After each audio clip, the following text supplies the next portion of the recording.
Hello, this is colleague J.N.S. and today we are continuing with the Divine Feminine series. You guys know this is an exciting topic for me. And so, ladies, today we're talking about the feminine archetypes, okay? And so, these are archetypes of the collective unconscious of humanity. And it's pretty much describing and analyzing patterns of behavior amongst the human consciousness. Okay, and so a lot of these archetypes, they're phenomenon that's pretty much can be seen throughout all cultures, all races, all ethnicities, all nations. It's pretty much, even though we may have different languages, it's pretty much the same symbolic meaning behind them, or these patterns exist throughout the world, and so that's why we call them an archetype. And obviously, throughout our lives, we play the role of certain archetypes as women. Okay? And so the concept of an archetype, it primarily relates to historical psychology and analysis, okay? And also behavior. It is patterned behavior. You can look at it as I don't want to go so far as to say necessarily programming, but it's a part of the records of the collective unconscious of humanity. So it means that it's psychological hardwiring of the evolution of behavior of women. That's the feminine archetypes that we're going to talk about today. The psychological evolution of the behavior of women that can be found throughout all of humanity, just like there's archetypes of obviously the divine masculine. And so many of the archetypes that we discussed today are going to be familiar to you. And the thing that you want to take away from this particular video is that you can embody an archetype consciously based on the type of energy you want to tap into and the type of symbols you want to give off. Whatever you're trying to actually do, you can use some of these feminine archetypes to push that through. You can switch them out at will, or you can primarily play the role of a specific archetype. You have to remember, the world is a stage. We have a persona. You know, the world is a stage. So the way you put forth your persona is a combination or amalgamation of archetypes, or primarily one of that you consciously choose. The best way to go about this type of science in terms of understanding analytical psychology is to be very conscious and intentional. Very conscious and intentional of everything that you do. That's the key. And so, if you are consciously aware of these archetypes and the manner in which you employ them throughout your life, then you will be able to, for one, manifest better, protect yourself better, discern better, and have more control over your free will. And having more control over your free will and being able to manifest better, that should be enough of these feminine archetypes. So nonetheless, now we explain the machinations behind it. Let's just get into what some of these archetypes could actually, not could actually, but actually mean. And so, we're going to start with the juicy ones, or let's see, because there's so many. But we have, let's start with the basics. We'll start with the basics. We have the mother. Obviously, throughout all of history, you can find the mother archetype everywhere. There's a way that we expect mothers to be: nurturing, codependency, lack of boundaries with their children sometimes, as far as the challenges of the mother archetype. Supportive, sometimes selflessness, self-sacrificing. That's the role of the mother. Now, not every woman is going to fit that archetype, and they don't have to. And see, sometimes what society do, they likes to program women to be a certain archetype. They want you to be the role of the mother or to be the role of the vixen. We'll get into the other archetypes, but they want you to primarily fit one mold, and they put that jacket on every woman, and then they run into a bunch of issues with women because they realize women are not designed to play a script or to act like a puppet, like one way. That's why they want to control women so much. Oh, you have to behave this way. It was always the age of domesticity, the Victorian era, the Tegan laws that black women had to go through. Everything is always to control the image of women, or even if you were in another country, God forbid, your ass can't even drive, and they making you cover up from head to toe. And these women are so brainwashed they gonna go with it, you know.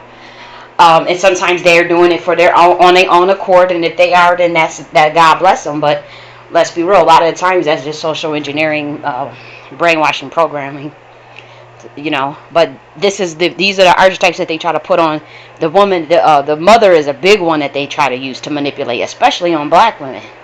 They want every black woman to mother them. Even black women want other black women to mother them.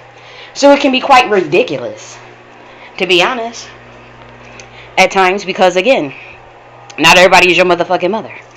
And at times, black women, they need who gonna be there for the black woman if she gotta be the mother to every goddamn body in the community? Who's gonna look out for her? Is the children ever gonna look out for her? Is people ever gonna support her, nurture her? And so I'm not a component of putting every black woman as the mother archetype. And the queen mother archetype is not the same archetype as the mother, for those who think they may be the same. A queen mother is not self-sacrificing. A queen mother is not codependent. And no, a queen mother is actually someone that is concerned with governance, structure, system building. It's a different aspect of nurturing, believe it or not. It's not cold necessarily, but it's also very, very intelligent. Mothers aren't known for their intellect. A queen mother is. So queen mother and the mother are two different, very different archetypes, because queen mothers belong to the ruling class. And so you have the queen mother archetype that's concerned with governance, counsel to the chiefs and kings, or sometimes ruling herself. So it's a very different energy. Queen mothers have considerable more power than just a mother. Okay? And so the next one that you have is the maiden. So the maidens, there's a good side and a bad side to the maidens. The maidens, they are very curious. They have a potential for growth. These are young females, young women. They're very naive, and they have a lot of passivity, but when it comes to other women, they're very arrogant. They do have their innocent and playful nature. They're very inquisitive. The maiden archetype, these are young females. Now, the drawback of that is when it comes to other black women, in our community, the older black women, the maiden is, there's some hostility between the maiden and the mother and the crone mother energies. Because the maiden feels like no one can tell her anything, and that this community is not set up in a way for her to thrive. And it's the fault of the mother, and it's the fault of the crone mothers. So she feels a hostility somewhat, the maidens. That's why the maidens disrespect older women. They do a lot of ageism. They accuse older black women of being jealous of them. And sometimes the older black woman is actually jealous and actually fucked up in the head. But sometimes the older black woman is trying to give them game and trying to keep them from a burning fucking ditch. Trying to keep them from steering their life off the wrong fucking path. Sometimes they really do be trying to give some good game, but you can't tell maiden shit because they arrogant. They know they want to learn the hard way. So when you try to tell them shit, they don't want to listen to it. That's why wisdom experience is the best grower of wisdom. Some people are hard-headed. They ain't gonna listen because of what someone else told them.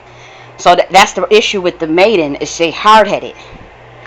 These are young females that are beautiful, Still, they tend to be male identified, and they're very naive, so they don't know how the world works. They don't know how structures work and systems work. They don't know the intricacies of the systems. They may know the surface level of it. So if they just understand the surface level of it, then life gonna knock them up the ass a couple of times, and that go for me too. I don't necessarily consider myself a maiden, but I'm not a crown mother, and I'm not a mother. So I'm coming out of maiden stage, but I've always had an incredibly old soul. And so I never really necessarily felt like, I felt like a maiden maybe like at 15 or some shit, like 16, 17, 18, 19, 20, 21, probably 22 is when I felt like actually young and dumb. But it may be 24, 25. I could say in 26, I could say I felt young and dumb at that age too. But and that's not to say maidens are young and dumb, because they're not necessarily dumb. It's just a naivete. And then the intricacies in our community is that we have, like I said, a hostile dynamic between the older black women, the crone mothers and the mothers, and the black young maidens, because the black young maidens feel failed by them.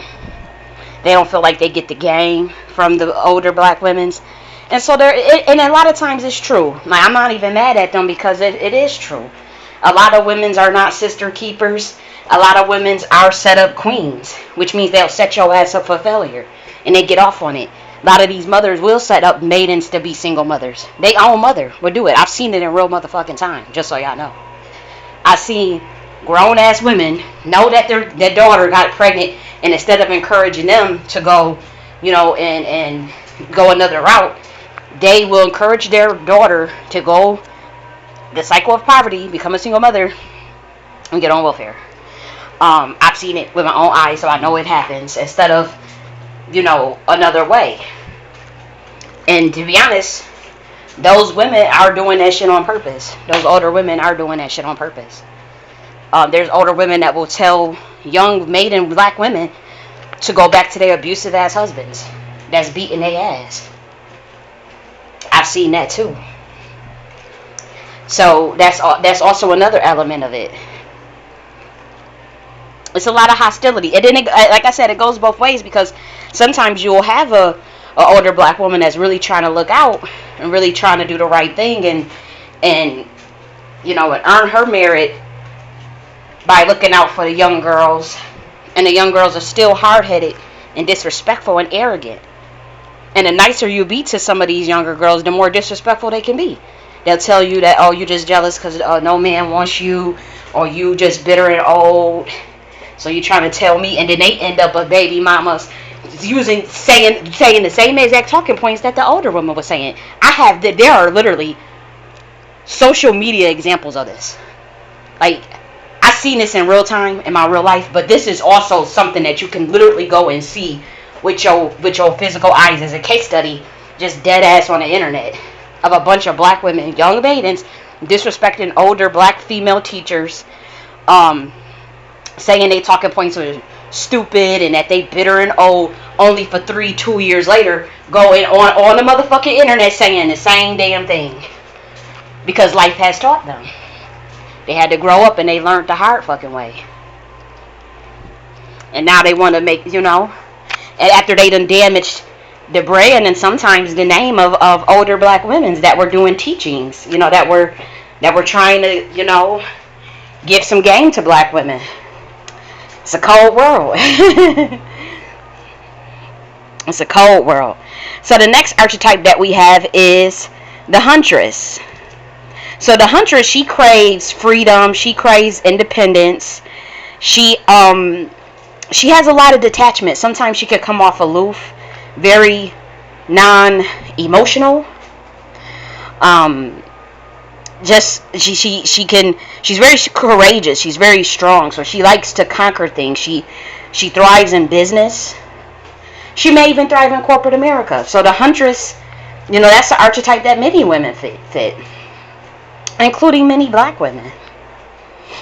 And so the huntress is one energy aspect. Then the next one we have is the queen. The queen is concerned with leadership and personal power.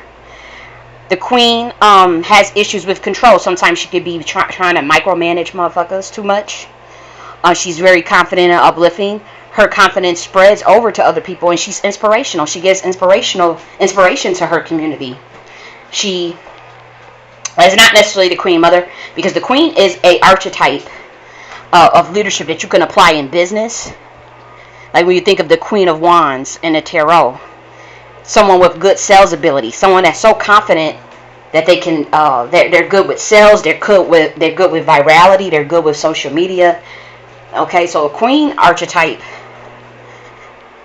is very prevalent in our community. That's why, like growing up, a lot of black people will call each other kings and queens, and people would make jokes about black Americans doing that shit because they say y'all niggas ain't no queens and queens, and we say, oh, we was kings and we was queens.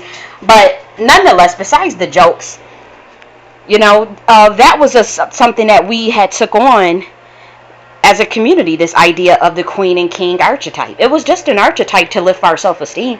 It was never a bad thing to refer to one another as king or queen. It's still not. But they try to make jokes. They always try to reverse everything good that we try to do for ourselves. And then sometimes you want to make sure you're not being delusional too. Because sometimes, especially in the conscious community, a lot of black Americans were getting very delusional with that king and queen archetype.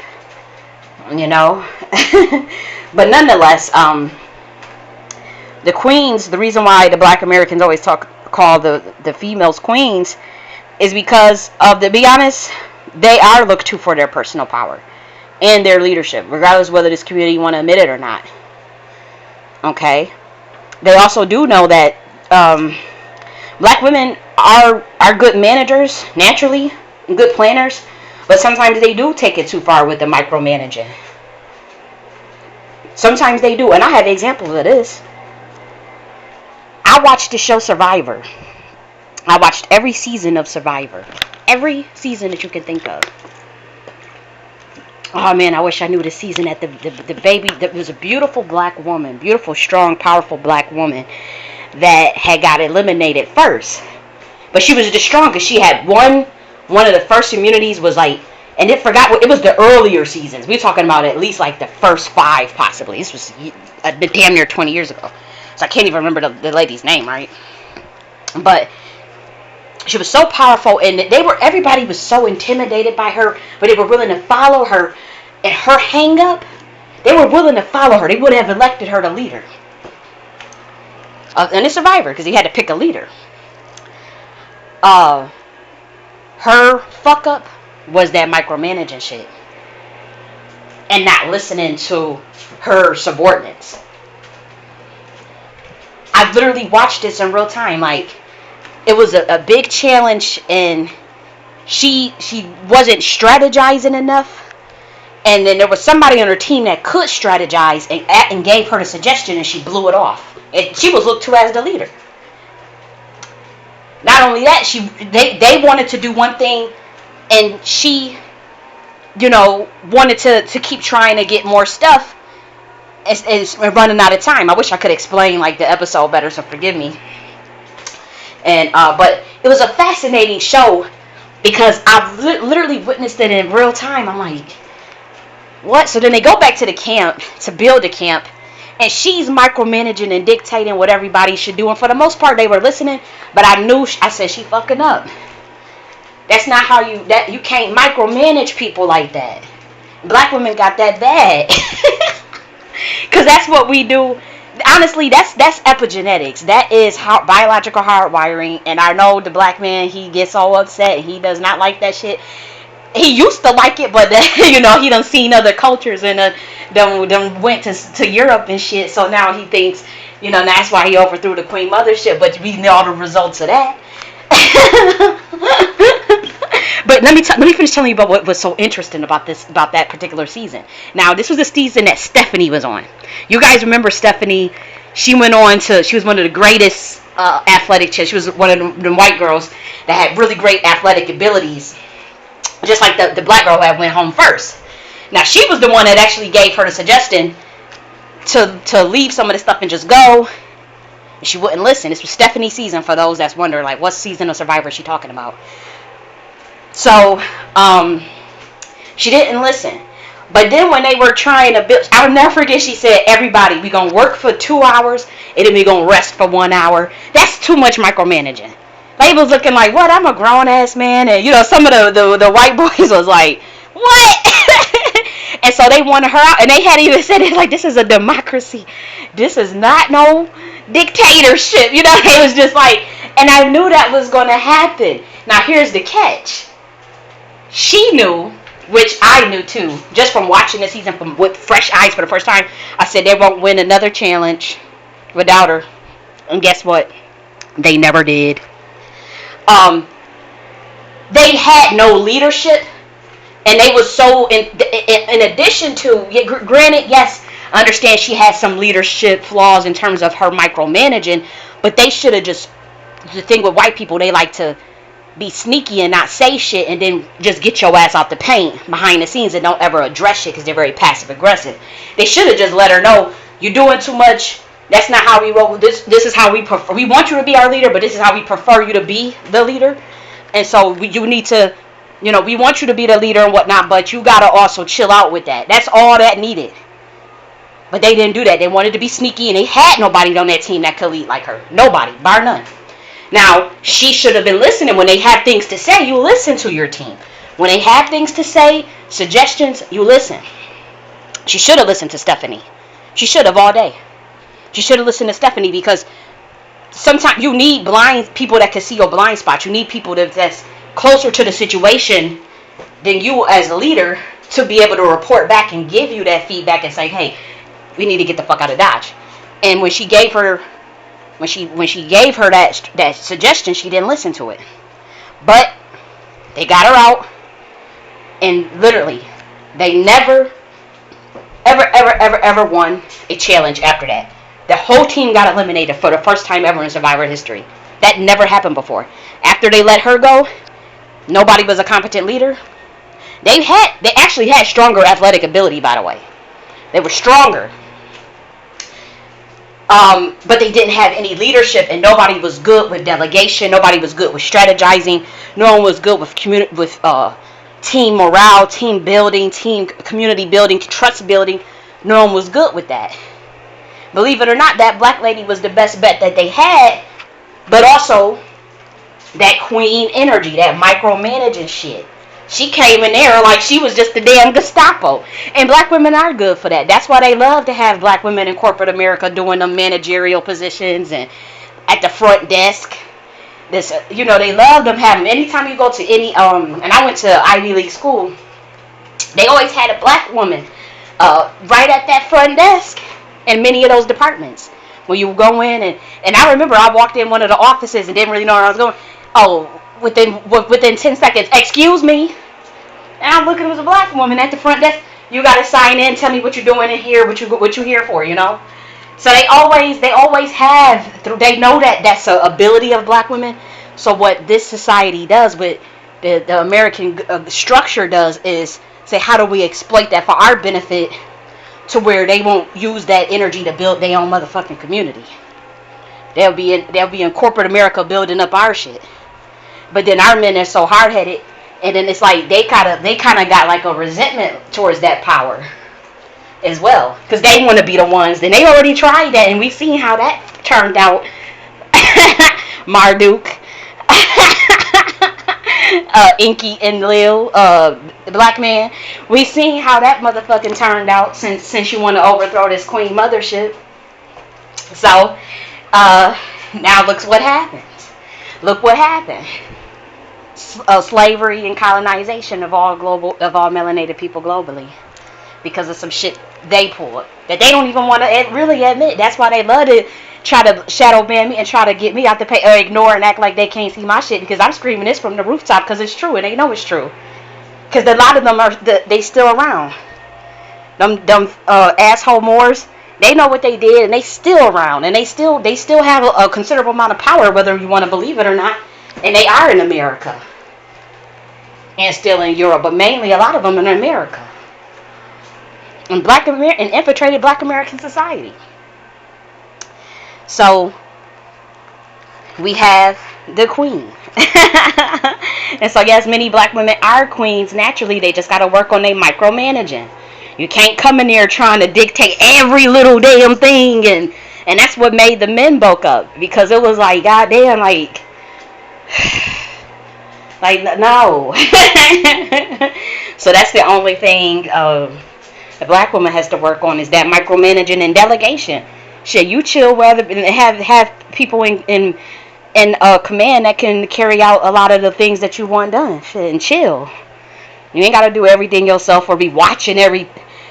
Oh, this how you gotta do it. And I don't know if you ever had some black women trainers in the certification classes where you trying to, when you trying to get your certification for say some type of work training or whatever it is. If you ever had a black woman trainer, oh, she's the best at it. I'm telling you, they love the black women for this system, because, and I'm not saying I agree with it, I'm just saying that I've witnessed it firsthand. Oh, she's gonna be the best trainers, but she about to you do something. And I've literally been in these certification training, for independent contract work, and you'll see, like, it'll be like a virtual meeting. It'll be like a bunch of white people, a bunch of black people in there, and they'll have like a black female trainer, certifier that trains you on the systems and the things you need to do. And everybody is dependent on to get that information. Doesn't nobody have a problem with it, but it's the way, it's the delivery. And then say you don't do something right, or say you miss a step or something. Oh, you about to hear the end. You're not gonna hear the end of it. Not in a bashing way, but she's going to correct you on those processes, and she is going to get you together, so you'll do it right. But she's going to tell you why it was wrong, and it's going to be overly explained. It's just like, just get to the motherfucking point. But that's just the way the black woman is. So just like how everybody on this planet has to self-reflect as a species, the black woman has to self-reflect as a species too, especially going into the age of divine feminine. And she has to say, okay, what things that we did, okay, we were micromanaging. Sometimes we love the Gestapo energy. We can work on that, That's something, just like every group got, just like how we love to say, oh, black men don't like to be accountable. And there's some truth to it, but they got it honest. Who did they learn it from? It's like pot meet kettle. Kettle meet pot. That's how I see both of y'all. You don't want to be accountable. Black women don't want to be accountable. The black men don't want to be accountable. And I'm looking like, both of y'all be doing the same fucking shit, mirroring the same behavior, and it's not. All that means is that reflection, that we can, okay, what's the things we can work on as we going into this new earth as a species. Not everything is, okay, we the victims and everybody did things to us and us and us and us. We going into an age of empowerment, so we're going to have to act from a position of power, see ourselves as power, and a part of that power is that reflexive aspect of it. People with power, you have to be reflexive all the time. And it is, because either that or absolute power corrupts. Absolutely. If you are not one that can self-regulate or have check and balances within your community, then the power will absolutely corrupt. So let's move on. So we have the sage. The sage is the wise woman that loves to work on self-mastery. Okay, she likes to assess emotions, and she's wise. She likes to be rational. Okay, it's a little bit different than the mystic, but the sage, she can be a scholar sometimes, but the sage is oftentimes can be a wise old woman as well. So the sage could be like a grandma sometimes as well, because they've already have been there, done that. They are wise. They assess emotions of people, and so they can give very good advice to sage. So a lot of times when you ask certain family members, maybe the grandma figure, for some advice, you always go to that one person in your family That's a female that's going to give you that good as advice. She's most likely a sage. You might see her as the sage archetype, or she plays that archetype role on purpose. Okay? So the next one is the lover. This is a female. She loves a lot of passion. She loves passion. She loves intimacy. She may be a little needy and clingy sometimes. But the lover, she is a very sensual and magnetic. Her challenges is she seeks validation. So sometimes we may call these women the pick me, but it's a little bit different because the lover can sometimes transmute the energy from pick me energy to the empress lover, where she's a seductress mixed with the lover. Okay? And the dark side of that is they would just be a pick me, looking for love in all the wrong places, looking for male validation. That's the downside of the lover archetype. But if it's a female that knows her power and that knows who she is, and she wants to embrace that lover archetype, to be sensual, to be magnetic, to utilize her passion and her body to seduce men, to get a very specific man, or even to spice up the relationship with her existing relationship. The lover archetype is good, and many women, they play, like, again, these are not just, I gotta fit one archetype, that's it. At different parts of your life, even throughout the damn day, you may be at work, you probably are the queen archetype. When you get home, you probably are the lover archetype. When you're around the kids, you probably are the mother archetype. When you meditating by yourself, you're probably the sage archetype. Okay? These are patterns of the collective unconscious, and it's like analytical psychology. So therefore, there's pattern behavior that you see every day from every woman. That's what makes it an archetype. And so there's nothing wrong with the lover. But just be careful, because if you're one of those women that wants validation, that's using that sensuality for validation because you have a self-esteem issue, then it can get, or because you want male attention or something like that, that's something that you would just have to work on if you find yourself in that mode. The next archetype is the mystic. Okay? And so the mystic is intuitive. They give deep insight. Okay? They love to be balanced. They do seek expansion of consciousness. The mystic, they tend to be priestesses. They tend to be they can be oracles and sibyls, and they're highly spiritual, intuitive, and they follow their gut instincts. But here's the downside.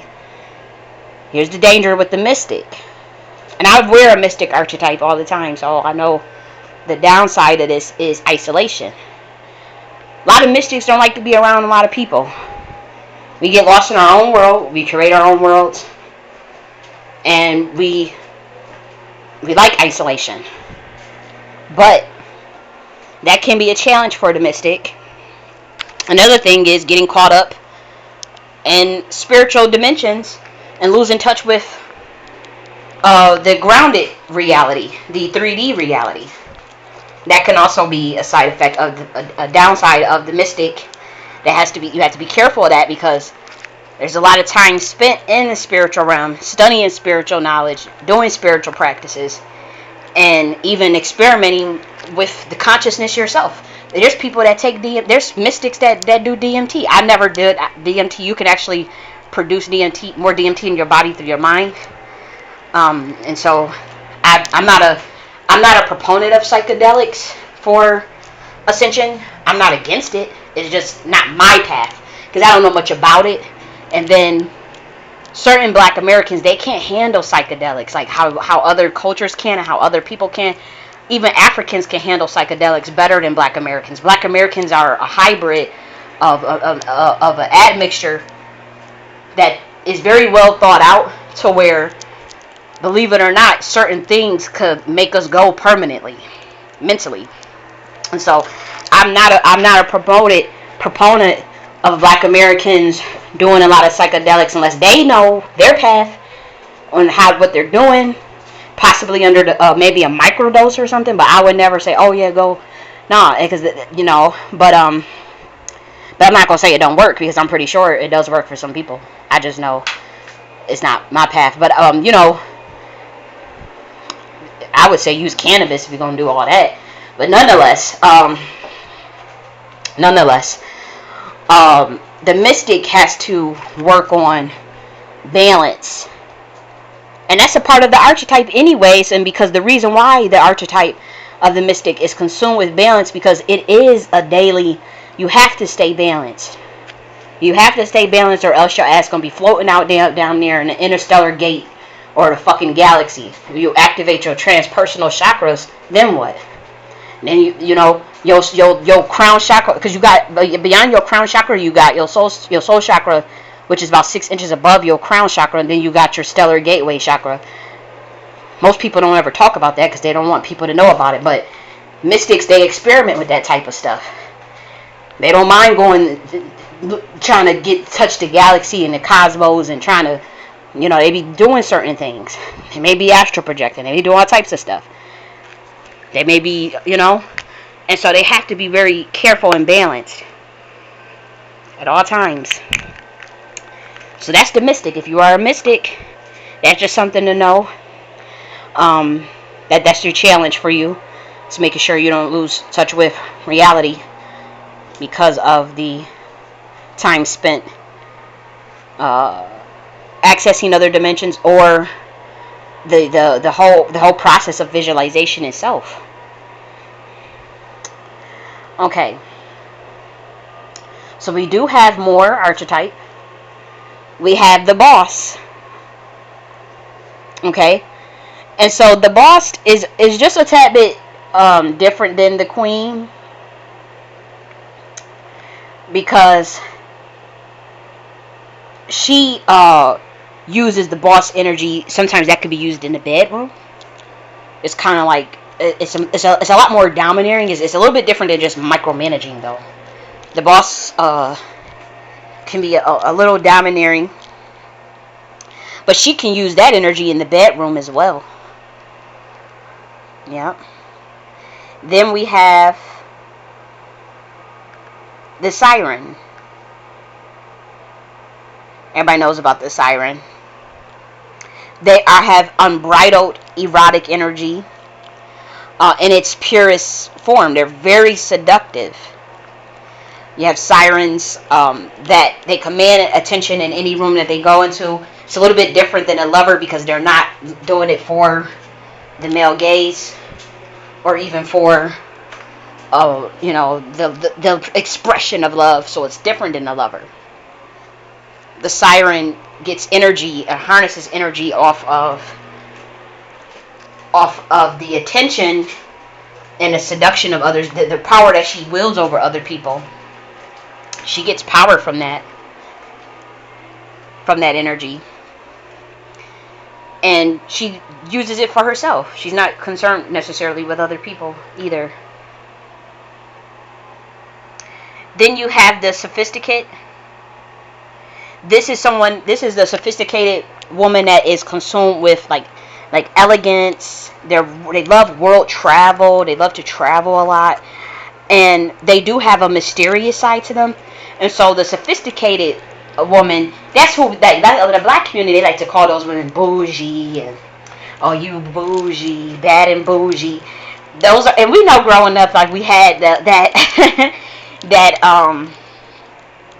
that archetype. We seen it. We had some family members that were some cousins that was looked at as the bougie kids or the bougie Negro. That's a real thing. They're sophisticated. They like world travel. Love to travel a lot. They are elegant. They dress elegant. They wear nice clothes. They like to have the hair nice. They like nice shit. Not necessarily consumed with materialism, because they can be very simplistic and minimalist, but they're sophisticated. And that's an archetype. Okay. The next one that we have is the goddess. The goddess is an archetype. And we all pretty much know that. Now this is the goddess, to be honest, this is the archetype that I like myself. And she's very serene. She has an otherworldly presence. There's a lot of mystery to this, but she come off. She has a lot of prana, a lot of power that it eludes even if she's quiet, and even if So there's a lot of spiritual power that surrounds the goddess archetype. And sometimes some of these women, they purposely, and they'll call themselves goddess. If they don't call themselves goddess, their energy is so powerful. Other people call them the goddess, like the energy that. Trying to think of a celebrity that does a good job of that. I can't think of one right now, but there's certainly some that are, I'm sure, that embrace that goddess. Some even dress as a goddess. Like Beyonce likes to tap into Oshun. And then I know Solange. I know she tapped into one of those goddesses too. It might have been a Loa, but nonetheless, you have examples of women intentionally embracing an archetype of the goddess. So, in the last video we talked about the different types of goddesses that are popular, or maybe the ones that I think are popular. But there's different types of goddesses that women would take on. There's some women that are named after goddesses. There's some women that are named after like Parvati or Lakshmi, or Durga. There's when women have those names, they walk with that energy. Those are very powerful energies. Or Oya, and so that's definitely a very powerful archetype. It was one of the most powerful ones to use as a woman. But most women get scared, and again, they brainwash a lot of women. They brainwash so many women to embrace patriarchal religion. And so a lot of these women don't go near no goddess archetype because they say, oh no, that's not something they should be doing. That's what they feel. But the goddess archetype is one of the better ones. That assists womanhood and assists women. Let me make sure I plug this in. Okay, so we can continue. Okay, and so if there's any woman that is scared about the goddess archetype, don't be. It's a very powerful archetype. It will help with your intuition. It actually will help you easily navigate into the other archetypes at will. Especially depending on the goddess that you actually choose. And you have to become the goddess. You have to become the goddess, or you can create your own form of an archetype that you want to be. Just because we named these archetypes, and we talked about these archetypes, does not mean that, these are just the only ones. You can create your own archetype for sure. In fact, I would encourage it. I would encourage women to create their own archetype. They have to study more about what archetypes are. And they have to study, in addition to studying what archetypes are, they have to understand just what the collective unconscious of humanity is. So when you type in, when you're doing your own research, you type in collective unconscious of humanity to understand patterns. Okay? To understand that in your deepest unconscious mind there is genetically inherited personal experience, symbols. And once you understand that, then you could say, well, what kind of symbols and archetypes do I want in my motherfucking brain and in my head? And what's going to help me get to the next level? What is the best archetype for the moment at the time? And you embrace that. So then you may say, well, actually, how do I tap into that? You look at those characteristics of the archetype that you want, or that the archetype that you want to create or combine. You do that. Meditate on it. Visualize you becoming that. Look at the characteristics and embrace those characteristics. And at that point, you actually can't. This when they talk about fake it till you make it. That's actually the best That's the best example, or the best way to utilize that whole fake it till you make it idea, is to embrace the archetype and the characteristics of the archetype, to act like that at that particular moment in time, consciously and intentionally. This is not someone being triggered or altered in someone's control. Like, you have to consciously and intentionally do this, and you will see that the fake it till you make it applied to that will help you. That will get you that to be that actual archetype, and to manifest whatever you're trying to manifest from that archetype. That will be the best way to use the fake it till you make it, because I know a lot of times you say fake it till you make it, but then you get into the downside of that is someone just fronting, delusion. It can get it has its downside, but nonetheless, those are the archetypes that I wanted to cover for you ladies. And so I hope you apply them. I hope you do more research on your own. And then on top of that, in addition to doing the research on your own, you decide to apply some of these archetypes to your life, or enhance what you already are doing. Again, these archetypes you've already been in one form or shape or another. So it's more now that you just have the awareness that okay, given this situation, and this will really help black women with even in marriages. Like, a lot of times you're the boss at work, and then you come home and try to be the boss at home, and you need to switch the archetype. Okay, you be the bad boss at work, and then you come home, you need to be the lover archetype. You need to be the siren archetype. Or maybe even the sage. But a lot of times archetypes get messed up. Archetypes be all over the place. Black woman, she goes to work, she's the queen at work, the boss at work. She comes home, she wants to be the queen at home too, and the boss. And there really nothing wrong being the queen at the house, but she's missing the other archetypes, and so you have to embrace the other ones as well. Maybe you want it, believe it or not, even when you're even if you're a married woman, say you're in your 50s and 40s, you can embrace the maiden archetype still. It's an archetype. If you want to play the naive role and the damsel in distress role and that in your marriage, you can do that shit. Women do that shit all the time, especially these other races of women. You think white women really is that damn dumb and gullible? No, they're not, and we all know that as black women that they're not. They like to play that with their husbands, and that's why the white boys, they get upset at them, because they play the fuck out of them. They love playing the maiden role. I've seen white women be in their 40s and 50s married and still trying to play that maiden role with their husband. Like, oh, I just don't know. Oh, can you do this? Oh, playing dumb as shit at home. When they go to work, they playing the boss. They the manager or the HR and all this shit.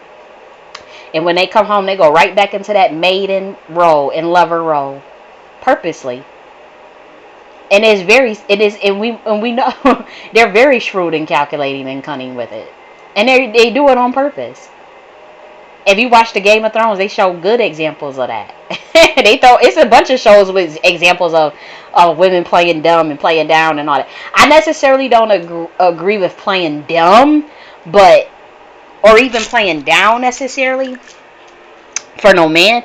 But at the same time, you gotta balance that energy out. I think there's a way to be the maiden and to be your inquisitive self, without having to placate to someone's ego because they're insecure. That's the only thing.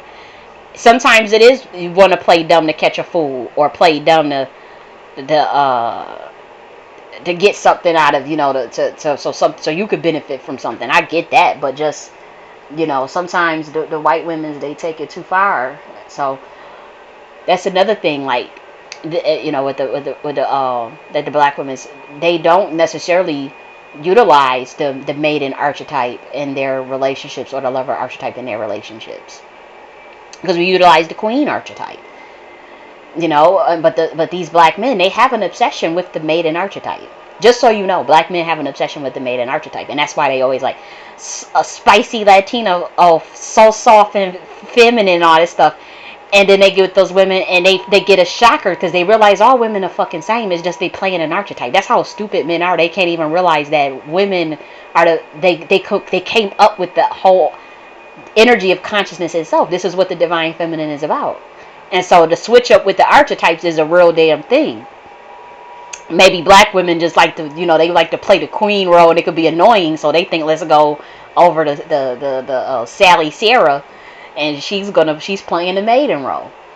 And that maiden role, she's secretly a damn huntress. They thinking she the maiden all damn time, and she's secretly the motherfucking huntress, going into the bank account and collecting thousands of dollars and finding a way how she gonna get this black man's money and all his assets. Oh, you better believe it. She's already calculated the plan of how she's gonna get out on top. And when she's around him, she's playing that maiden role, naive, damsel, dumb, docile, passive, receptive, so soft, but behind the scenes, and they know it. Look at Scottie Pippen and all them niggas. I be cracking up because I know all women the same, and even an old ass wise man, like an old ass black man, would after all their years, we talking about in they motherfucking 70s and 80s. I mean, because honestly, men don't really mature into, and like I'm telling you, other men have told me this, like they really don't fully grow into manhood until like 45, maybe even 50. I mean, but I'm talking about you get one of them ones that's like 70 and 80 finally admit, like, shit, all women are damn same. So it's just, it's the cultural, how do we say this? It's the nurture versus nature. So it's the nurture of the cultural environment that determines the type of archetypes that the women are going to embrace more. And obviously black women, we don't have the same avenues and outlets that other groups of women have. So yes, we would embrace more of the queen archetype or the mother archetype or the boss archetype for the sake of the damn community. On top of having predisposition and epigenetics towards matriarchal society. And so the black man thought he was going to get us all. Remember they had this movement called Saving Yourself Black Man and Go Your Own Way Black Man and MGTOW and all this stuff, and them niggas ate crow. They ate crow. They looked stupid. They were trying to go over to do what, passport bros, and the Brazilian men acted a plum fool when they thought they was gonna bring their raggedy ass over to Brazil and disrespect they women with that, talking about they more soft, they more passive. They were hoes. They wanted that banknote. That's all of the women. Yeah, they acting soft, acting maiden, acting, ooh, yeah, oh yeah, the Brazilian booty and all that stuff. And those women was hitting them pockets up. They were hoes. And then when they men got fond of it, of the way they was talking about the way the American boys was talking about their women on the internet, they shut that down on the governmental level. They ain't coming over here exploiting our women. You come on, you're not doing that over here. And they shut that down. And so yes, it's something else. But let them tell it. They was going their own way. They was walking out of the door. They were leaving the black woman. They were leaving. I'm leaving you, black woman. Okay. I'm walking out the door. Okay. I'm heading to the car. Bye, motherfucker. I put the key in the ignition. You hear it? I'm leaving. I'm leaving you. Because you're not acting like the other women. I'm leaving it. Bye, motherfucker. I'm pulling out real slow. Oh, I ran out of gas. Oh, I think I left my wallet in the house. I think I left. Yeah, nigga. Yeah, nigga. You said you was leaving. Get your shit and get the fuck out. Oh, you know what? Oh man, I forgot. I gotta. They come up with 1,000, and the black women do it too. She just is good for that. I'm leaving you, black man. I'm divesting. I'm walking to the door. I got my shit packed. Bye. I'm walking out. You hear me open? You see the door open? Okay, bye. I'm going to the car. Okay. I'm putting the key in the ignition. I'm packing. I'm putting the stuff in the trunk. Bye. You said you was leaving 20 fucking minutes ago. You sitting in the car. Oh, I had to talk to my mom. Bye. It's a whole hour later. You still talking about you leaving. This is what the black community is doing to each other. What the fuck is? Get y'all shit together. I'm still leaving. Oh, you know what? Oh, my mom said. I forgot. I forgot. I can't leave today. I gotta leave. I gotta wait till next week. Okay. You did all of that. You packed all this shit up. Packed all this, made all this fuss talking about divesting, and MGTOW and save yourself, black man, and manosphere, and your motherfucking ass is still sitting up there using them same talking points, and y'all niggas ain't leaving yet. That's why I said none of you niggas is not really concerned with leaving, so you might as well fix your own shit. And that's where the Queen Mothers come in. That's where the Queen Mothership come in. Because if y'all not going, y'all been saying this same shit for 20 fucking years. I'm 32 years old. I know how. I've been in Black American culture my whole life. I know how the fuck y'all act. Exactly. And I know exactly what y'all gonna do before y'all do it. And I know exactly what a black man gonna do before he do it. Black woman gonna do it before she do it. And y'all sit there talk all that shit for 10, 20 years all on the goddamn social media and the internet. How y'all leaving each other and how you need to save yourself and the divestment and and y'all motherfuckers are still fighting like cats. But it's gotten better, actually, believe it or not, especially since the delineation. Since the delineation, it's gotten a hell of a lot better, I have to say, between black men and black women. But it can use some substantial improvement, substantial work, and that's why you have the Center for Sexual Health and Family Planning.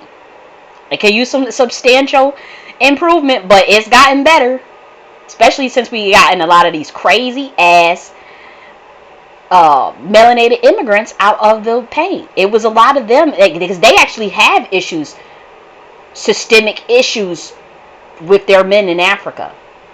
And I'm not going to ever downplay what they're going through. I've studied what they're going through. And a lot of times since with the black Americans being Pan-Africanism, we was all thinking that was all our experience for years. We was listening to their story and they telling us about they getting their clits chopped off and breasts chopped off and the women getting stoned. They stoning women in Africa.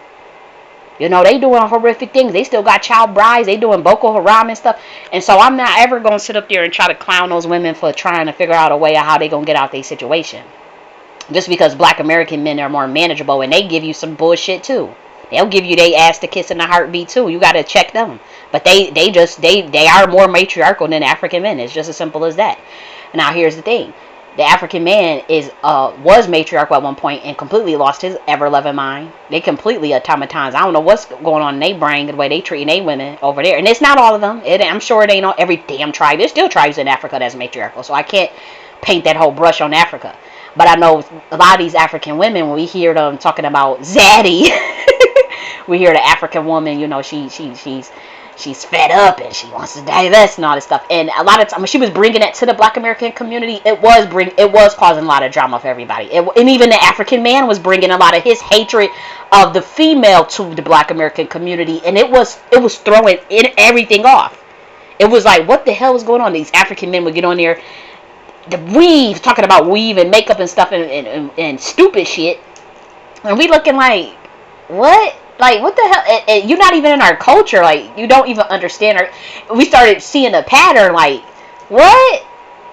Like, and it just got weird. And we just like, wait a minute. This is not our culture. Like, the stuff you're telling, like, the venom, the viciousness that they talk with each other. Like, that's unacceptable. And black Americans, they are capable of talking vicious to one another and psychotic to one another too. Absolutely. You know, it's a real thing. A lot of black Americans do tit for tat. If you talk all crazy to them, they're going to talk crazy back to you. It's as simple as that. The African men, they would talk crazy to their women off rip. You know, and they will block. I've seen these women tell me so many stories, show me so many things. And so what I say to that is, for those women, I think they should. I wouldn't necessarily say, oh, you need to go and just fix, those dynamics, because they're very intricate. And so when they come and say they want to divest this stuff, me knowing what they do with their men, it doesn't make me want to shame them. However, I do think they need to, as African women, think of positions of power for themselves over Africa and their countries as women leaders. And because they are brainwashed too. A lot of them are looking for the males to one day lead Africa and all that. No.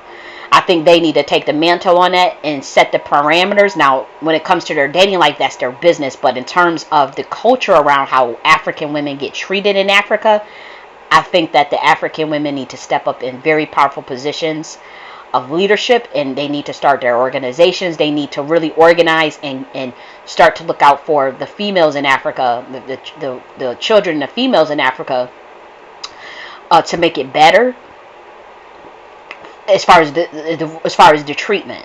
I think that's one step.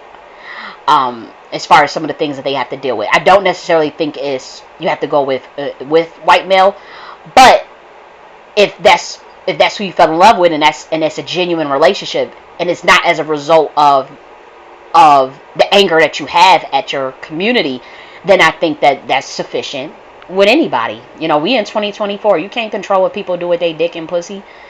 But those that decide, like say like a Umar Johnson, how Umar Johnson is very much, you have to stick with your own. I respect that. You have to respect it, and most people do respect Umar Johnson, even if they don't agree with some of the shit he be saying or doing. Big Papa, and he, how he be talking about the school and all that stuff, and he'll sell your ass a dream now. I mean, he's a scholar and a principal and all these things. But you sure you weren't a pimp in your past life, Mr. Umar Johnson? Because you was sales, I mean, he'll give you an idea, paint you a picture, boy. Have your ass. I mean, he had the ladies he get the ladies. Don't let him fool you. Don't let him fool you. He gets ladies, because he's a great orator. He know how to talk. He knows how to talk. Umar Johnson knows how to talk. That is his gift. And then he actually cares about these boys, these black boys and these black girls. He actually cares about black children. He actually cares about the black community. That's a woman's gold mine. Now I know that type of mind though is always focused on a different inner vision. He kind of is in a different world than everybody. Because I know how it's like as a scholar, and even as someone that likes to build things with their mind, I know how that's like to think on a whole nother dimension than the rest of the community. But with Umar Johnson, that means it's hard to find a mate. Like, that's why he's not married. That's why it's hard to find people on that level that can think on that level. Even if his execution is not all on par with the school and whatnot, it doesn't matter. I do know that he had some difficult. He's going to have some difficulties finding a mate. That's why he is old as he is and not married. And then he's always talking about, he wants to find a lady or whatever. It's hard pickings with a mind like that. It's the same thing with me. It's certain minds is people just not gonna get you. They're gonna try to clown you, but they know deep down you're brilliant. And so with Umar Johnson, don't let him fool you. Don't let him fool you. He be getting them ladies, and he got a lot of respect, even though he be talking that black people shouldn't be dating out. Black people shouldn't be. And he's always going to have the respect of the community for that. He's always going to have the respect of the community. Even though there was flawed execution with the vision, he could still turn that around. The school's already purchased. It's just a matter of execution and getting the right team. And then a lot of times with people like us, we thinking we gonna hire black, and he see what happened. See, if anybody was really in his corner, I would have tipped him off like, you gotta hire who's best for the position to build that, to finish off the contracting in that school and the HVAC system and all that. He went and got black people to do his stuff, and a lot of times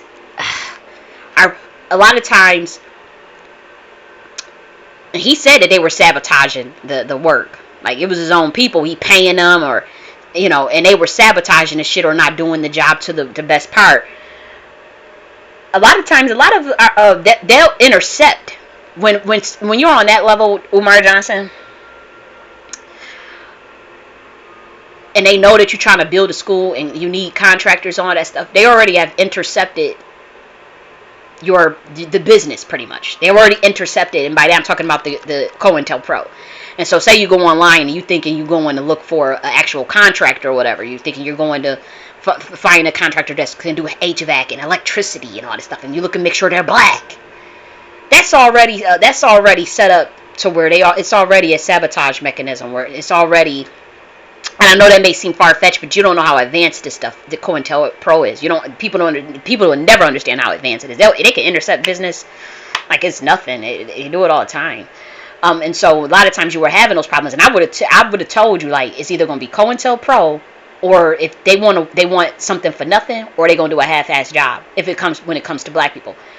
Um, Now that doesn't mean that a black person is the best for the job. Like, say if you have a bunch of contractors, and it just happen to be black Americans that are the best contractor, then they should be hired.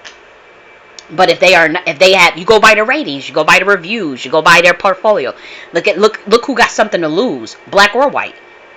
Look who got a reputation to lose. That's who you hire. Who got the reputation to lose if they fuck this up? That's who you hire. You don't go and hire Joe Schmo because they black and they cheap. They charging you less. You don't know who they work for the feds, or somebody took a deal with the feds to go and fuck up your shit and install your shit so the school won't open. And that's what happened. That's exactly what happened. Then he had to go and find proper contractors that had reputations to lose. The best in the business. That's what you should have been doing from the get-go. Go with the best in the business. When it comes to the lawyers, when it comes to the business, CPAs, all that shit. You got to go with the best in the business. And you want to hope and pray. And you do want to do your due diligence and look and make sure that you look for your people first at the top. Who's ever at the top. But just going for the cheapest or going, cause we black. No, that method that could screw you up. It can. But ideally, we would want to always have our own people in blackity, black, and it don't work that way. But that was a tangent. But I say that to say, we in a day and age of 2024 where, people gonna do what they want to damn do. People can do what they want to do. But I respect, those that want to have those standards and boundaries for the culture and for the community, as far as, okay, these are the things that we should engage in. We shouldn't be dating out. We shouldn't be doing those things. And low key, I actually agree more with that train of thought. However, I'm not about to. I understand nuance, and I understand everyone's personal story. Everyone is a fucking individual and got their own agenda, what makes them happy, their own interests. And so I wouldn't feel comfortable, me personally, trying to whip somebody over the head and say, you're dating out. You shouldn't be doing that. You shouldn't be, especially the women. And there's 2 million more black women than black men in America. There is 2 million more black American women than black American men. Y'all do know that. What the fuck are they going to do?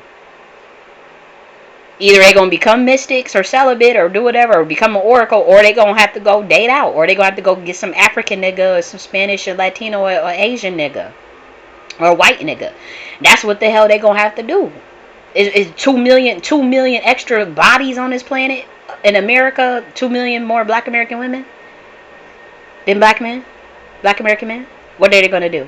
What's your solution to that, Umar Johnson? And so I think, he's nuanced enough to understand that as well. But nonetheless, I respect more of that line of thinking. And I know how lonely it is at the top, and how people try to play on your top and give you problems and whatnot. But nonetheless, our community should be doing more of the cultural collation around boundaries in terms of who we're going to date and in our archetypes. But at the end of the day, do what the fuck you want. Is what I say. You only get one motherfucking life to live, and you came in this bitch by yourself. And you're going to leave by yourself. Yeah, you have your parent, mama, dad, or whatever. They going to die, whatever. First, maybe. They going to die, then what? You are an individual unit of consciousness now. As soon as you come out that womb, and after they done raising you, they're not responsible for you. After you are a grown ass person, and you're not responsible for them. And then some of your parents ain't shit anyways. And so you come in by yourself, and you're gonna leave by yourself. And so while you in this on this planet for this little bit amount of time, you make sure you do what makes you damn happy. But also, you don't want to be so individualized where the community suffers. But it's not, the onus is not just on the females to build to hold the community down.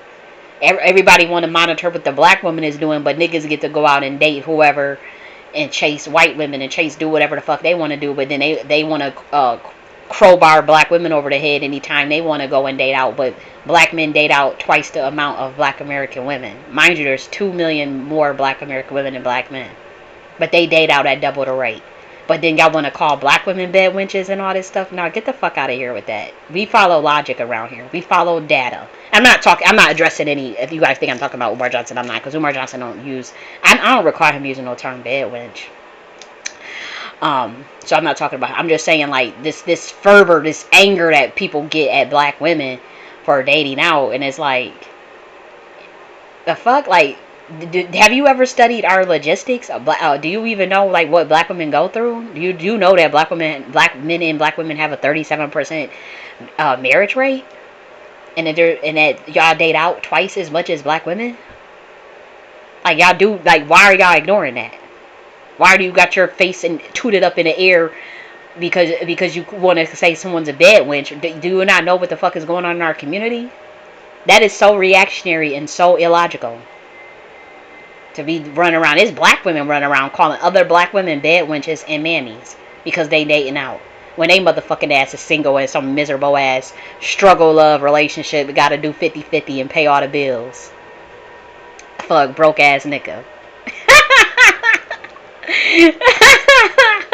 Or they so goddamn desperate they can't keep a man off of their mind for more than 2 seconds. They so damn, it's ridiculous. It's ridiculous. But ladies, I go on my tangents. Embrace these archetypes. Review what we said earlier. I was on one. And I love you, ladies, and I'm gonna talk to y'all later. Bye.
Are you ready for a mesmerizing linguistic journey? Step into the enchanting world of Tut language, an invaluable part of Black American heritage. Delve deep into this unique language where every word resonates with the rhythm of a resilient culture. Explore thoughtfully designed lessons that unravel the linguistic intricacies of Tut, from pronunciation variations to regional influences. Engage in interactive language games like word matching and pronunciation challenges that will deepen your understanding and sharpen your skills. Dive into live Tut bingo, historical and cultural role-play scenarios, and weekly open mic sessions featuring Tut music and poetry. Don't miss this incredible opportunity to celebrate culture and embrace language. Enroll now and start your Tut language adventure. Enroll now and receive 3 free Tut language books, thoughtfully created by colleague J.N.S. It's an invaluable addition to your learning experience.